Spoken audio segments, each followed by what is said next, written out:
सगळ्यांक तुमकां देव बरो दिसत्यो येसू तुमकां कृपा दिवं. आनी माई मोगाचो येवकार तुमकां सगळ्यांक आयचे मिसाचे भेटेन आमचे 400 वर्सांच्या उत्सवीक वर्सान आमी भितर चल्लेली आसा. दर एक दीस आमकां आशिर्वादाचो आनी खेरीत कृपेचो देवाक आर्गां दिवया. आयची ही मिसाची भेट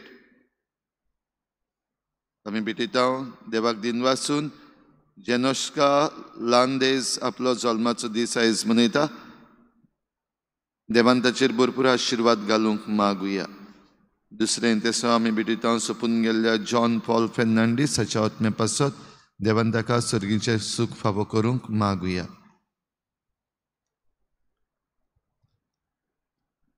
आयज जावन आमी ही भावार्थाची कीट एकामेकाक दिवपाची रीत सुरू करता. आयज 2 गोराबे आल्तो चिकाली हेलेना डिसोजा आनी फामील, दाबोली कामिलो आब्रांचीस आनी फामील ह्या दोनूय फामिलींचेर देवाचो भरपूर आशिर्वाद आमच्या भावार्थाचे गोवाय ते जावंक आनी तांच्या गोराब्यान ही कुरपात फावो जावंक तांचे ही पासत मागुया. आयज सायबिणीची भेट ह्या गोराब्यांनी जाता. आसोय मारिया आंतोनेतो फेर्नांडीस देवस्वाग्रान एलितेर सिल्वेरा, दाबोली नातालिया सोजा, आसोय दोंगरी फातिमा सेबेस्टियन, आल्तो दाबोली जॉर्ज डायस, बिहाइंड NSD एंजल पिंटो, रेजिना मुंदी सेर्जिओ फेर्नांडीस, आल्तो चिकाली जॉनी डिसोजा ह्या गोराब्यांचेर सायबिणमायचे मजतीन भरपूर आशिर्वाद घालूंक मागुया. हेर सगळी आमची मागणी इल्लोसो वेळ उगीच रावन देवा मुखार दवरुया.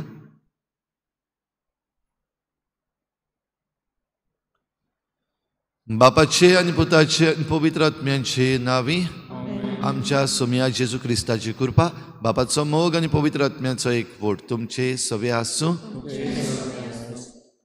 प्रिच्या भाव भयणीनो, प्रवादी आमकां देवान दिल्यात आनी देव जेन्ना प्रवाद्यां वरवीं आमचे लागीं उलयता जायते फावटी आमकां वायट दिसता, आमकां बरें दिसना.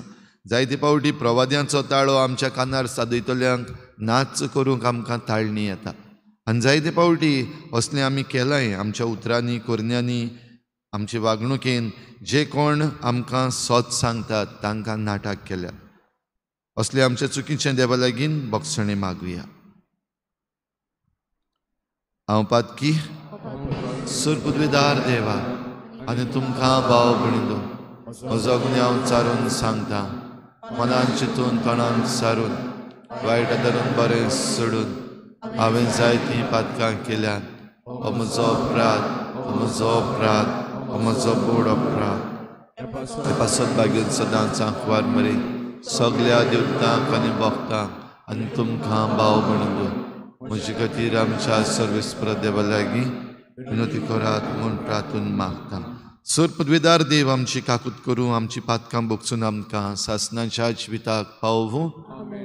सोम्या काकूत कोर, क्रिस्ता काकूत कोर, सोम्या काकूत कोर. प्रार्थुया. प्रितीच्या बापा, जेजूच्या आनी पवित्र सभेच्या मोगान जोळटें बाग्योंत इनासाचें काळीज रोगताचो निमाणो थेंबो वारोवन मोगाची वर्ती व्हडली रुजवात दिवंक लासतालें. ताच्या मोगाचें जैत आयच्या दिसा संतोसान आनी अभिमानान आमी समोरमता आनी तोच मोग आमच्याय काळजांनी दिसान दीस वाडोय म्हूण मागता. अशें संवसारांतल्या आडकोडी आनी दोगडण्या मोदें जेजूक गोवाय दिवचे ओत्रेक आमचे भितर वाडत वचूं. आमच्या सोम्या तुज्या पुता जेजू क्रिस्ता वरवीं तो खरो देव तुजे सगळें पवित्र आत्म्याच्या एकपणान जियेता आनी राजवट चलयता देवा सासणाच्या सासना.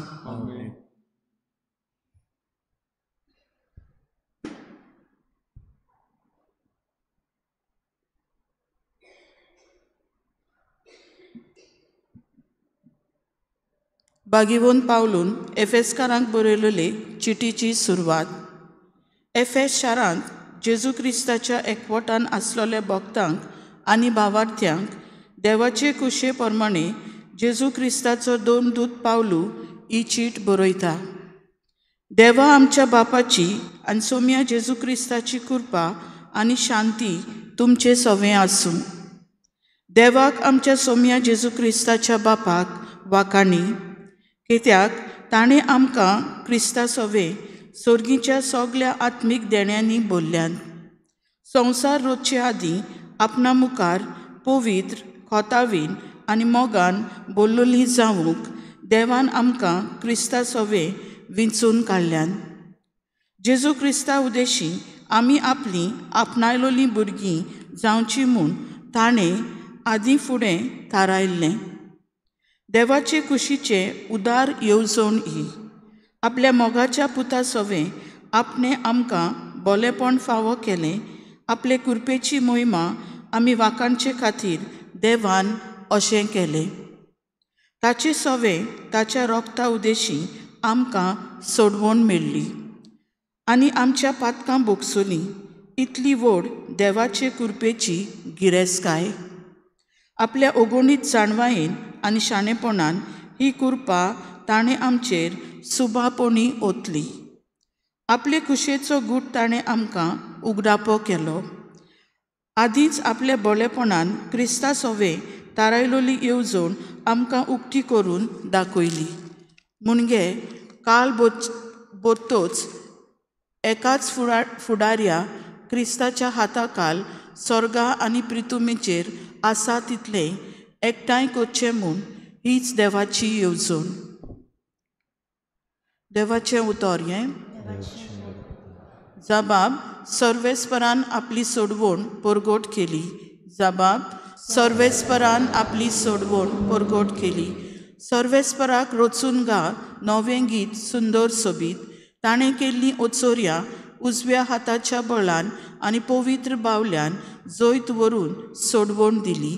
जबाब सर्वेस्परान आपली सोडवण परगोट केली. इस्रायलाच्या कुळांतान आपलो तीर विस्वाशी मोग मोनान दोन सर्वेस्परान आपली सोडवण परगोटली. राष्ट्रांच्या दोळ्या मुखार आपली नीत दाखोवन दिली. जबाब सर्वेस्परान आपली सोडवण परगोट केली. शेकांचे पृथ्वीचेर देवाची सोडवण फांकली. आख्खे पृथ्वेर गोणगोणान सर्वेस्पराच्या मानान कुशाल गितां घडून गाव. आनंदाचे उल्हास सोड. जबाब सर्वेस्परान आपली सोडवण परगोट केली. किनोऱ्यो हातान धरून वेगवेगळीं वाजोंतरां घेवन सर्वेस्पराक गितां गाव. तुत्तुऱ्यो शिंगां वाजोवन सर्वेस्परा रायाची तुणतुणीत वाखाणी कोर. जबाब सर्वेस्परान आपली सोडवण परगोट केली. उद्गार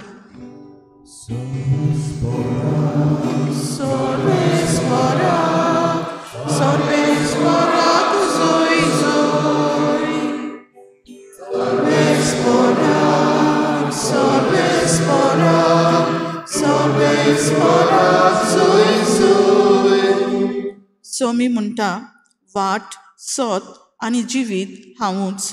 कोणूच बापाशी वचना बोगोर म्हजे वरवीं.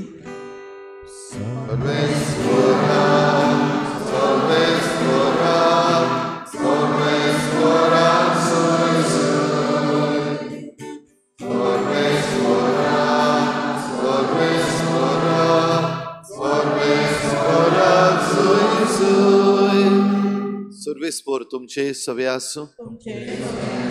लुका प्रमाणे जेजू क्रिस्ताचें शुभ वर्तमान. जेजून म्हळें प्रवाद्यांचे फोंड बांदतात तुमी, पूण तुमच्याच पुर्वजांनी तांकां जिवेशी मारले. तुमचें कोटा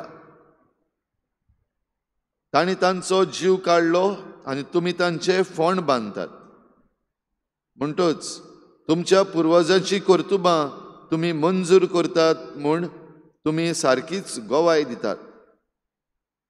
त्या पासत देवाचे जाणवायेन लेगून अशें म्हणलां, हांव तांचे तांय प्रवादी आनी धर्मदूत धाडटलों आनी तांतल्या थोड्यांक तीं जिवेशी मारतलीं आनी दुमाळो दितलीं.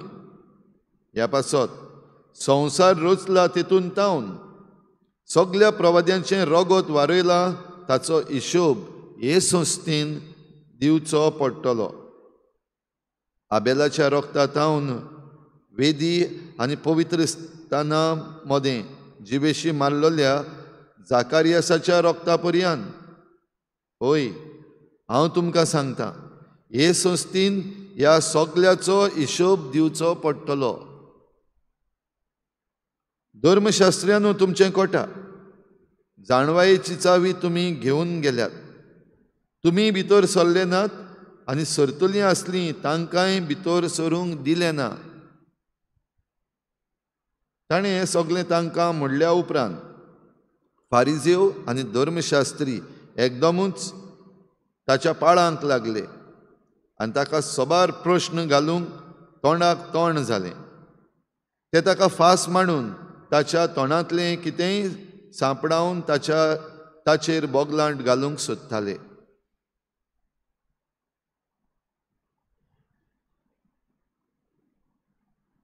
जेजू क्रिस्ताचें शुभ वर्तमान हे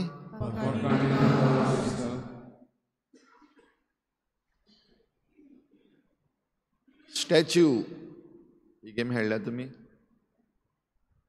स्टॅच्यू खेळ्ळ्या? बरी दिसताली ती गेम न्हू. आतांची भुरगीं खेळटा जाल्यार हांव नको पूण आमी खेळटाले. स्टॅच्यू म्हणल्यार तशेंच रावपाक जाय आनी मागीर ऑफ म्हणल्यार मागीर परतून सारको आहा ते भाशेन करपाचें. आनी त्याहून पयलो जरी तर हारलो स्टॅच्यू आहा तो जाल्यार मागीर आवट, पनिशमेंट. भाव भयणीनो, स्टॅच्यू म्हणटा तें उतर आमकां ह्या दिसांनी जायतें आयकूंक येता. आनी कित्याक आयकूंक येता?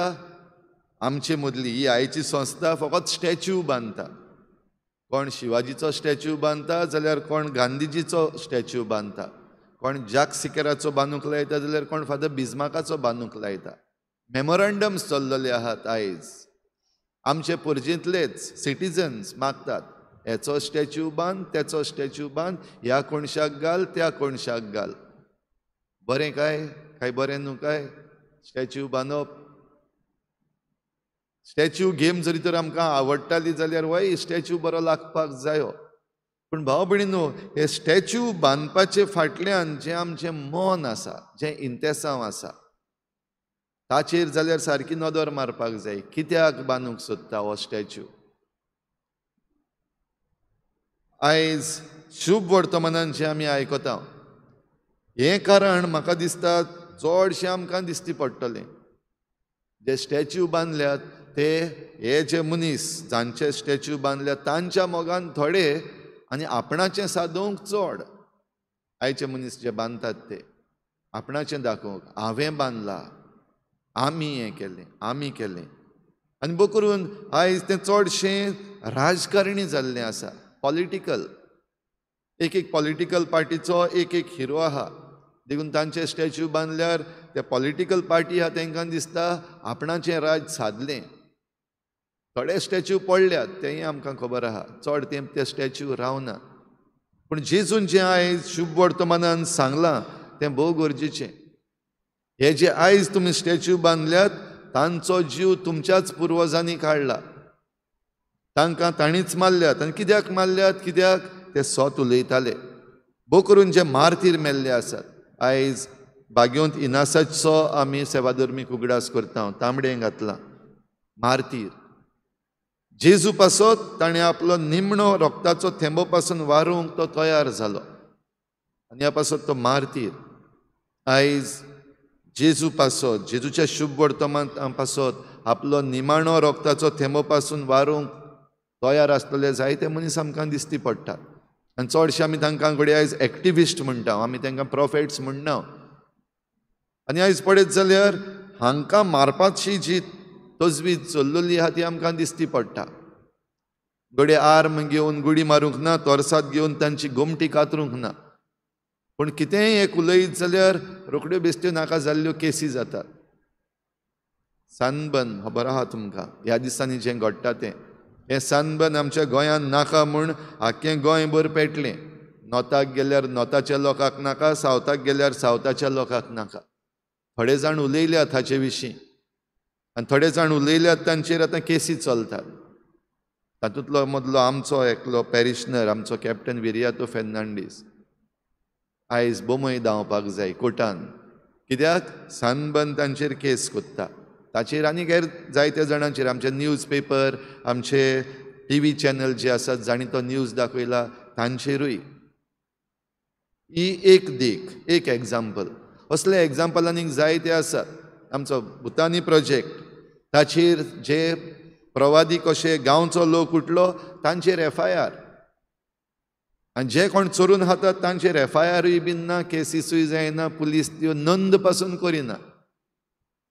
आयज हेंच मारप न्हू काय, जिवेशी मारपाक नाका, पूण जेन्ना तांचे दिसा दिसपट्टेन जिवीत जोड करून उडयतात कायदो वापरून, वो कायद्याचे कुडके, कायद्यांक जे बुराक पडलेले आसात ते वापरून, जाल्यार तांचो जीव काडलेल्या भाशेनूच जालो. दिसा दिसपट्टो वावर करूंक मेळना, कित्याक UKC ह्या पुलीस स्टेशनार धांवपाक पडटा. हे भाशेन मारप चालूच आसा. भाव भयणीनो, फारिजेव आनी धर्मशास्त्री दोगांयकूय जेजून आयच्या उतरांनी बरेच पिंजून काडले,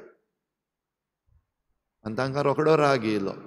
आनी राग येयल्या उपरांत तांणी एक बरें काम केलें. फारिजेव आनी धर्मशास्त्री बाराबर मेळून जेजूक तांणी प्रश्नार प्रश्न केले. जेजूच्या तोंडांतल्यान कितें भायर सरता काय म्हूण पळोवपाक. ह्या दिसांनी आमी जरी तर बरे भाशेन सोशल मिडियाचेर नदर मारली जाल्यार हें जाता तें आमकां दिसती पडटा. कोण कोण बेश्टे बरेशे मिम्स करतात, घालतात. एक्टिविस्ट आहा ते उलयनात, आतां उलयात रे. चाळोवन घालपाची एक पद्दत. मागीर चाळोवन घातल्या उपरांत दुसरो भाग जातलो, आतां उलयलो ताचेर मागीर एक व्हडली कॉन्ट्रोवर्सी करपाची.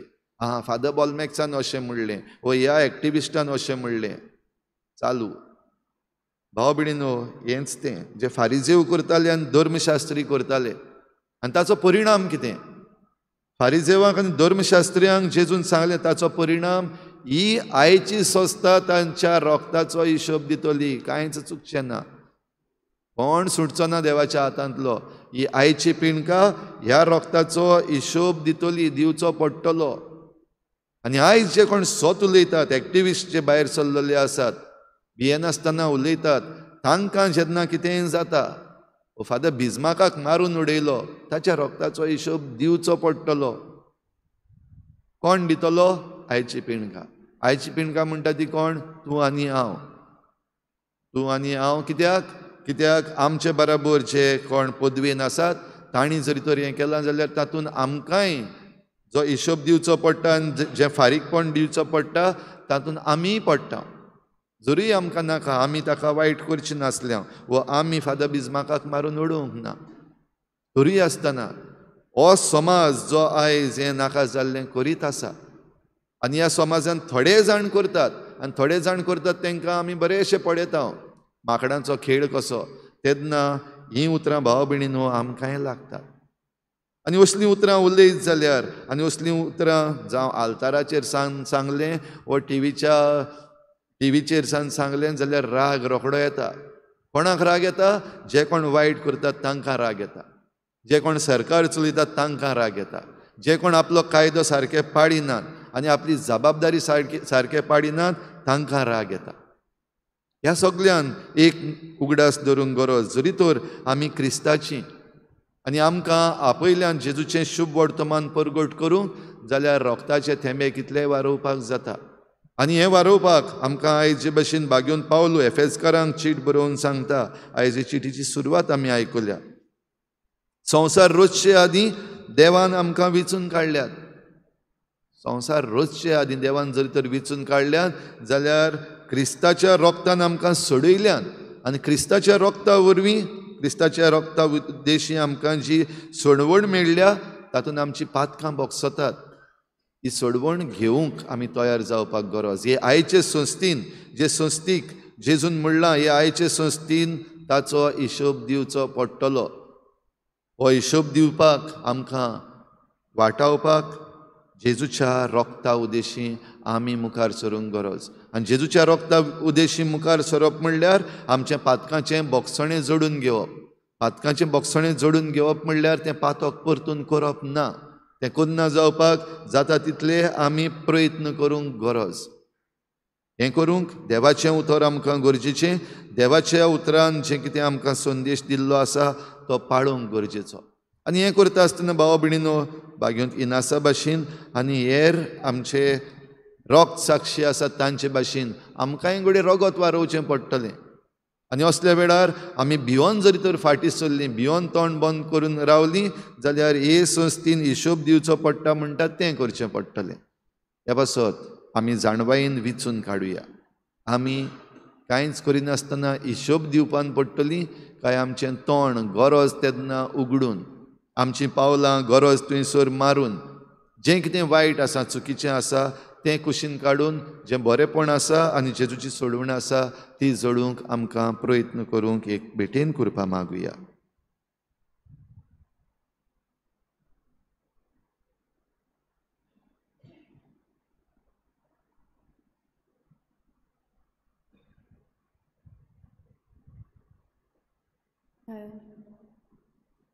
घेऊया C40 पेज नंबर 40 C43.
म्हज्या भाव भयणीनो म्हजें तुमचें बलिदान सर पदवेदार देवा बापाक मानता तसलें जावं म्हूण मागात.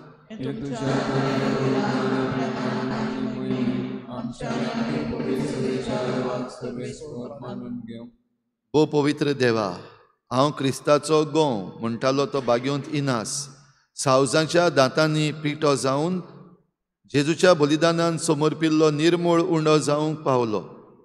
आमचेंय समर्पण तुका मानता तसलें जावचे खातीर दिसा दिसाच्या कश्टांनी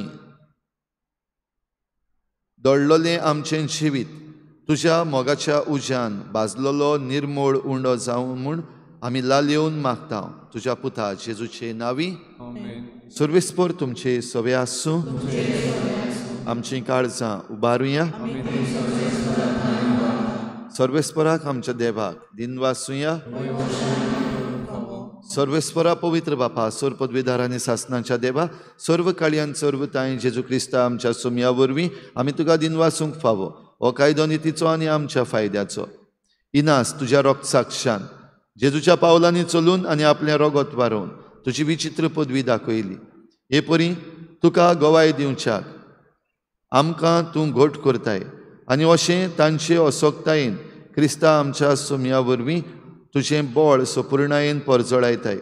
देखून सर्गीच्या देवदूतां सांगाती आमी प्रितुमेर निरंतरी संतोसान तुजी स्तुती गायता.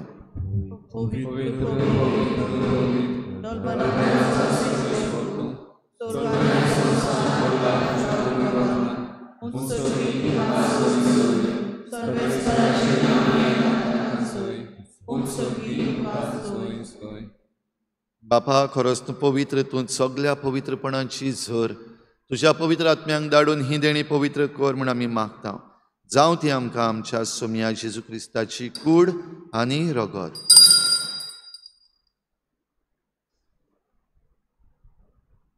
आपलेच कुशेन कोश्ट मरण सोसूंक वेचे आदीं ताणें उंडो घेतलो. तुका दिनवासून तो मोडलो. तो आपल्या शिसांक दिलो आनी म्हळें, हो तुमी समेस्त घेयात आनी खायात.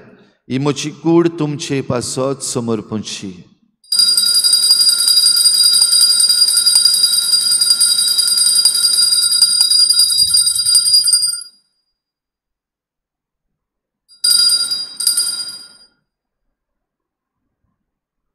हीच पुरी जेवण जातच ताणें काल्स घेतली, तुका नव्यान दिन वाचलो. ती आपल्या शिसांक दिली आनी म्हळें, तुमी समेस्त घेयात आनी हातलें पियेयात. ही म्हज्या रोगताची काल्स, नव्या आनी सासणीक कराराचें हें रगत. पातकांचें बोगसणें मेळच्याक तुमचे पासत आनी समेस्त मनशां पासत तें वारोवतलें. हें म्हज्या उगडासाक करात.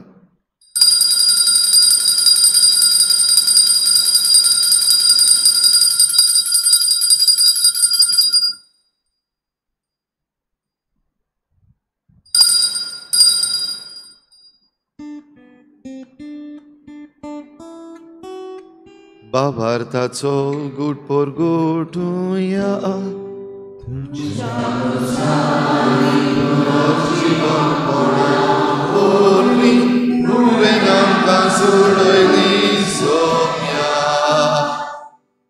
संसाराच्या सोडवणारा आमची सोडवण. बापा जेजूच्या मरणाचो आनी पुनर्जीवनपणाचो आमी भक्तीपणी उगडास करता आनी हो जिविताचो उंडो आनी सोडवणेची काल्स तुका समर्पिता. तुजे मुखार येवंक आनी तुजी सेवा करूंक आमकां फावो केलें देखून आमी तुका दिन वाचता. आनी जेजूची कूड आनी रगत शेवतल्या आमा समेस्तांक पवित्र आत्म्या वरवीं एकठांय कर म्हूण आमी नम्रतायेन मागता. सर्वेस्परा, आखे प्रितुमीचेर विस्तारलेले तुजे पवित्र सभेचो उगडास कर. आनी फ्रांसीस आमच्या बागेवन बापा, फिलिप नेरी आमच्या गवळी बापा, सिमियो आमच्या आदारी बिस्पा आनी सगळ्या याज्ञिकी वर्ग बरोबर तिका प्रिती मोगांत वाडय. पुनर्जीवनपणाचो भरवसो धरून मेल्यात त्या सगळ्या आमच्या भावा भयणांची काकूत कर. तांकां तुजे इश्टागोतीन मेल्ल्या समेस्तांक तुजें परजळीत मुखामोळ पळोवंक फावो कर. आमा समेस्तांची हे बेटेक आयज आजीर जालोल्या सगळ्या तुज्या भुरग्यांची दया कर म्हूण आमी मागता. अंकवार मरे देवाची माई सांगाती तिच्या पोती बागेवन जुजे, बागेवन धर्मदतां, बागेवन जुजेबाज आनी बागेवन फ्रांसीस शावियर आनी सर्व काडी तुका मानवल्यात त्या सगळ्या भक्तां बरोबर सासणाच्या सुखांत आमकां वांटो दी. तांचे सांगाता तुजी मोहिमा गावूंक आमकां फावो कर. जेजू क्रिस्ता तुज्या पुता वरवीं. त्याच जेजू वरवीं, त्याच जेजू सांगाता, त्याच जेजू थाय पवित्र आत्मेच्या एकपणान सर्पद्वेदार बापा, सर्वंदन आनी वैभव तुका सासणाच्या सासणांत. आमेन.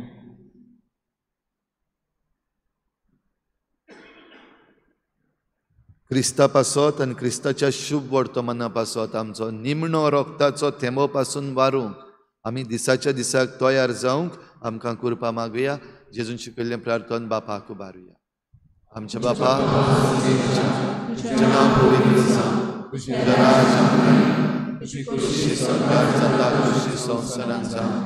आमचो दिसपट्टो गिराय आज आमकां दी आनी आमी आमचे चुकल्यांक दोश दिता तशी आमची पातळ दोस आनी आमकां वायटांतली आमकां निवार. सर्वेस्परासूर वायटांतली आमकां निवार. दया करून ह्या जिवितांत सवस्काय आमकां दी. सर्गीच्या सुखाक आनी आमच्या सोडवणारा जेजू क्रिस्ताच्या येण्याक आमी बरवाशेन वतरेकता. तर आमकां तुजे उदार काकलुतीन सर्व पातकांतली सुटय आनी सर्व आकांतांतली वाटाय. सुमिया जेजू क्रिस्ता, तुवें तुज्या धर्मदूतांक म्हळें, तुमकां शांती दवरता, म्हजी शांती तुमकां दिता. आमच्या पातकांचेर न्हय पूण तुजे पवित्र सभेच्या भावार्थाचेर दिश्ट घाल आनी तुजे कुशे प्रमाणे तिका शांती दी आनी तुज तिका एकवटान सांबाळ. जो जियेतान राजवट चलयताय सासणाच्या सासणां. सुमियाची शांती सदां काल तुमचे सवे आसूं. एकामेकाक मोगान शांती दिवया.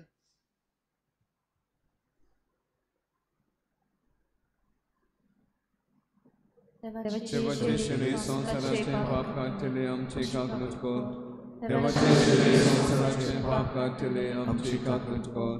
देवाचे शरीर संसाराचे पाप काढले आमकां शांती दी.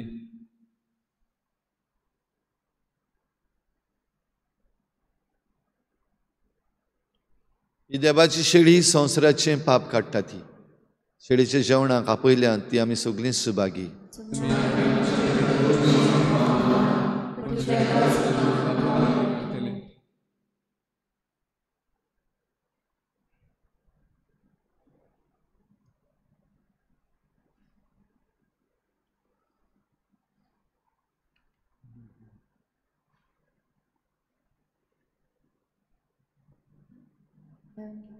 गायन घेऊया D1 पेज नंबर 47.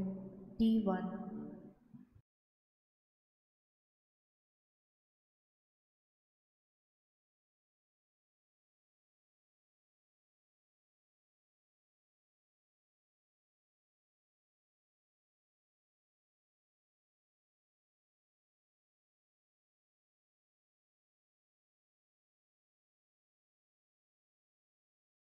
आत्मिक कुमयाव खातीर मागणे मोगाळा जेजू मोगाळा तूं जेजू भोव पवित्र संस्कारां तूं भोव पवित्र संस्कारां हाजीर आसाय म्हूण हाजीर आसाय हांव म्हूण सत मानता हांव सत मानता सगळ्या वस्तूंनी हांव सगळ्या वस्तूंक हांव तुजो मोग करता तुजो मोग करता आनी हांव तुका आनी हांव तुका म्हज्या आत्म्यान घेवन म्हज्या आत्म्यांत घेवन आशेता आशेता हे घडयेक एक घडयेक तुका हांव संस्कारांत घेवन संस्कारांत घेवन शकना म्हणटच शकना म्हणटच आत्मीक वाटेन तरी आत्मीक वाटेन तरी म्हज्या काळजांनी म्हज्या काळजांनी तूं म्हज्या काळजांत तूं म्हज्या काळजांत आसा म्हूण समजून आसा म्हूण समजून हांव तुका वेंगयता हांव तुका आनी वेंगयता आक्कोच आनी आख्खीच तुका एकवडटा तुका एकवडटा तुजे कडसून तुजे कडसून केदींच वेगळो जावं केदींच वेगळी जावं म्हाका दिवं नाका म्हाका दिवं नाका आमेन आमेन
प्रार्थुया.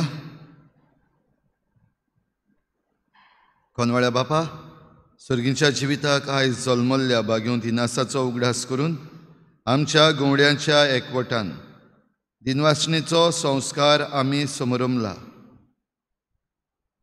ह्या एकवटांतलीं आमी कदींच वेगळीं सोरोना जावंक आनी आमच्या क्रिस्ती नांवांची व्हडवी कोरण्यांनी आमी सांबाळूंक तुवें दिल्ल्या सर्गींच्या उंड्या वरवीं बाबार्थान आनी प्रितीमोगान आमकां घोट कर.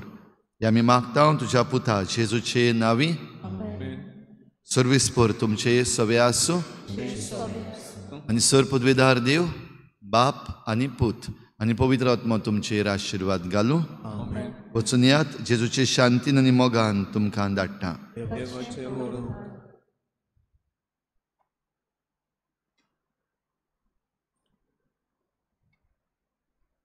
उत्सवीक वर्साक मागणी. सर्वेस्परा देवा, आमच्या मोगाळ बापा, काळा काळी तूं मनशांक आपयताय, आकारताय आनी पाठयताय.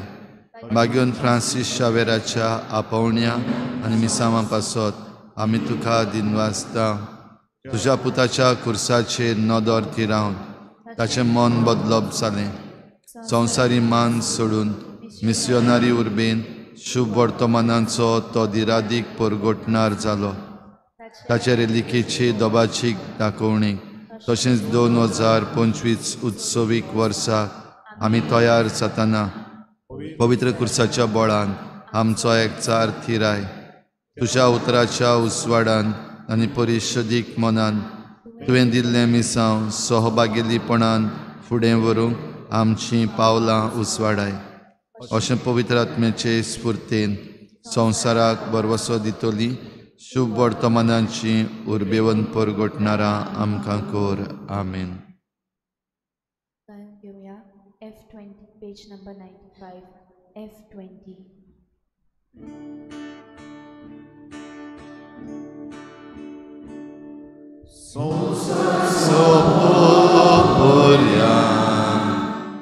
तुमचे संगाती हांव आसा. संसार सोंपोपर्यंत तुमचे हांव आसा. पापान म्हाका